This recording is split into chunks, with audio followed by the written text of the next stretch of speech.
তো দেখো আমি রান্না বসিয়ে দিয়েছি, রান্না বলতে শুধু ভাতটা কোনো চাল দিয়ে নিই, জলটা গরম হোক, চাল ধুয়ে রেখেছি। আর এদিকে সোয়াবিন হচ্ছে, আমার ছেলেটা ডিম শিখতে যায় বলেও এখন সোয়াবিন খায়, আর দুটো করে ডিম খায় জলখাবারে, মুড়ি আরে খায় না। আর এই দেখো ডিম ছাড়ানো হয়ে গেছে, দুটো ডিম আমার ছেলেটাকে খেতে দেবো। আর মেয়েটা আমি মুড়ি খাবো। তাই মাত্র আমার চান হলো, স্নান করে বেরিয়েছি, মাঠে চালটা দিয়ে আমি ছাদের ফুল তুলে আনবো, কাপড় মেলে আসবো, তারপরে ঠাকুর পুজো করে তারপর আমি খাবো। এখন আমার একটু খেতে দেরি আছে জলখাবার, তো চলো তাড়াতাড়ি করে নিই, আমার ছেলেটাকে খেতে দিয়ে আমি ছাদ যাবো। তো হয়ে এসছে, আমি তুলে নেবো। খুব হালকা করে করি আমি এটা, একটু মশলা দিই না, হালকা হালকা মশলা। তো ছাদে পুরো ছাদটাতে কাপড় মেলা হয়ে গেল, এবার ফুলগুলো তুলে নিই। আর এটা দেখো কত সুন্দর, এক থোক ফুল ধরেছে। আর এইদিকে সাদা ফুলগুলো তুলে নিই, একটা দেখো পরপরীয় ফুল ফুটেছে।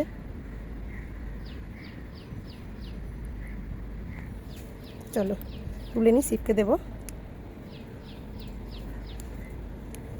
কত সাদা ফুল ধরেছে, এক গাছ।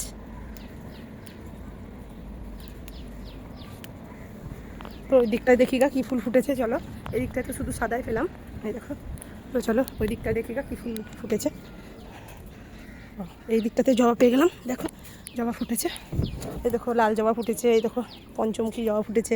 পঞ্চ জবাটা কত সুন্দর দেখতে, দেখো একবার। আর এইদিকে লাল জবা, তো লাল জবাটা তুলে নিলাম, আর পঞ্চ জবাটা তুলে নেব। তো আর দেরি করবো না, এমনও দেরি হয়ে গেছে। আর এখানটায় দেখো এখানে কুড়ি ধরেছে, এদিকেও ধরেছে, এগুলো কাল সব পাবো। চলো ফটাফট আর একটা গাছে তুলে নিই। এই গাছেও আছে দুটো, একটা তুলে নেব। চলো দু বালতি কাপড় মেলা হয়ে গেলে চলো তাড়াতাড়ি যাই।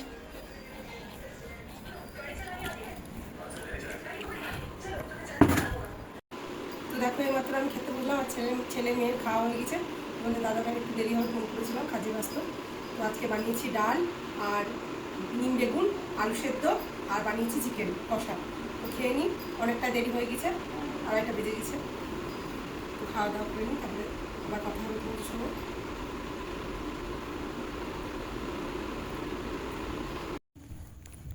তো দেখো আয়রন নিয়ে বসেছি, অনেক আয়রন করার আছে, অনেক করলাম, ওই ঘরে রেখেও এলাম।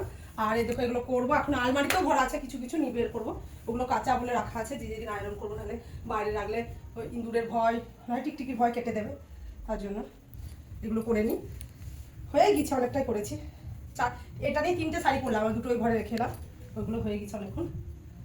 আর এখন আমাদের এখানে এখনো পর্যন্ত ঠাকুর আসছে, মানে সরস্বতী পুজো এখনো বিসর্জন হয়নি। তো আজকেও একটা আসছে, কতদিন পর, হোলিও পেরিয়ে গেল, তার মানে ঠাকুর বিসর্জন শেষ হচ্ছে না, তার জন্য আমরা দেখতে যাব, আমিও যাবো, আসছে এখন। হ্যাঁ, তো দেখো হয়ে গেল, তো তোমাদেরকেও ঠাকুরটা দেখাবো। তো এখনকার গাইস ঠাকুর আসছে, চলে এসেছে, আর মায়ের এখনো হয় না। তালাটা মেরে দিই, তো চলো তালা মেরে ফটাফট যাও। তোমরা গান শুনতে পাচ্ছ? দেখো তাড়াতাড়ি আমাদের এখানে চলে এসেছে। চলো ওদিকটা অন্ধকার দেখা যায় না। তো অনেকটাই ঠাকুর চলে এসছে, আর আমরা যাচ্ছি, কত সব যাচ্ছে দেখুন, প্রচুর সব যাচ্ছে।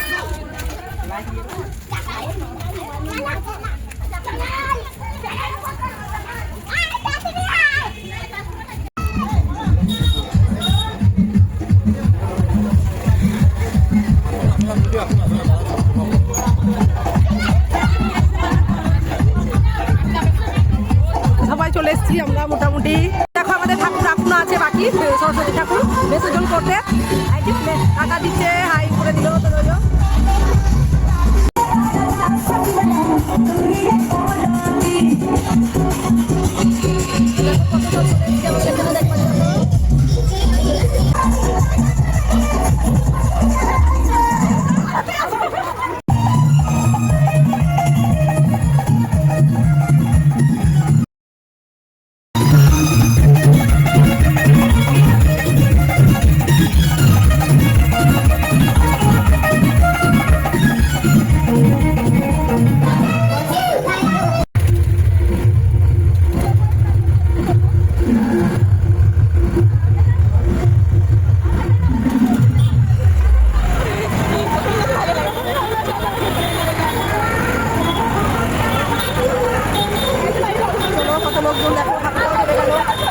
আছে কি ঠাকুর বলতে পারবো না। আজকে মার্চের 11 তারিখে এটা বেরোলো, আর আছে কি বলতে পারবো না।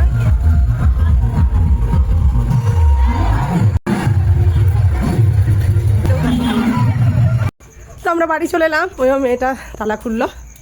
আর আজকে হচ্ছে 11 তারিখ মার্চের 2026। তো এখনও অবধি আমাদের সরস্বতী ঠাকুর ছিল, এখনও কোথায় আছে মলারপুরে জানি না। তো ব্লগটা আর বাড়াচ্ছি না, দেখা হচ্ছে আবার নতুন কোনো ব্লগে। ততক্ষণ সুস্থ থাকবেন, সাবধানে থাকবেন। আমাদের ব্লগ ভালো লাগলে অবশ্যই দেখতে থাকবেন। Thanks for watching this video. Tata, by.